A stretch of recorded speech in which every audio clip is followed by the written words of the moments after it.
ഈ കേസിൻ്റെ തുടക്കത്തിൽ നമുക്കറിയാം, ഉണ്ണികൃഷ്ണൻ പോറ്റി പിടിയിലാകുന്ന ഘട്ടത്തിലൊക്കെ അന്ന് പത്മകുമാർ പ്രതികരിച്ചത് തനിക്ക് അങ്ങനെ പരിചയമൊന്നുള്ള ഒരാളല്ല എന്നുള്ളതാണ്. അപ്പോൾ പരിചയമല്ല, അടുപ്പമാണ്, വളരെ അടുത്ത ബന്ധമാണ് ഇരുവരും തമ്മിലുള്ളത് എന്നതിൻ്റെ തെളിവുകൾ മറ്റാരുമല്ല ബന്ധുക്കൾ തന്നെ നൽകിയിരിക്കുന്നു എന്നാണ്. ബന്ധുക്കൾക്ക് പോലും അസ്വീകാരനായോ പത്മകുമാർ എന്നുള്ളതാണ് നമുക്ക് അറിയേണ്ടത്. അപ്പോൾ ബന്ധുക്കളുടെ മൊഴി പുറത്തു വന്നിരിക്കുന്നു എന്നടക്കമുള്ള കാര്യങ്ങൾ വരുമ്പോഴും ഇപ്പോഴും പത്തനംതിട്ട ജില്ലാ കമ്മിറ്റി അംഗമായി പത്മകുമാർ തുടരുകയാണ്. ഇതിൽ കുറ്റാരോപിതൻ മാത്രം എന്ന വാദമാണ് ഉയർത്തുന്നത്.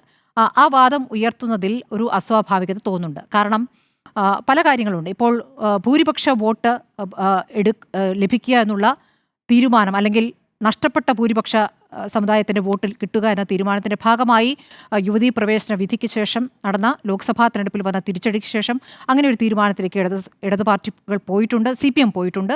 അതിനുള്ള ശ്രമങ്ങൾ CPM പല രൂപത്തിൽ നടത്തിയിട്ടുണ്ട്.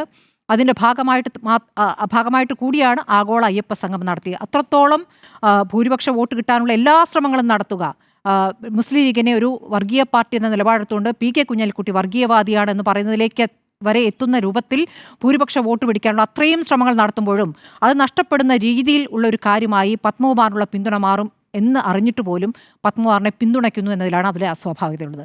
അപ്പോഴും പത്മകുമാറിനെ എന്തുകൊണ്ട് പിന്തുണയ്ക്കുന്നു? പത്മകുമാർ വായ തുറന്നാൽ മറ്റേതെങ്കിലും നേതാക്കളുടെ പേര് വരും എന്നതുകൊണ്ടാണോ?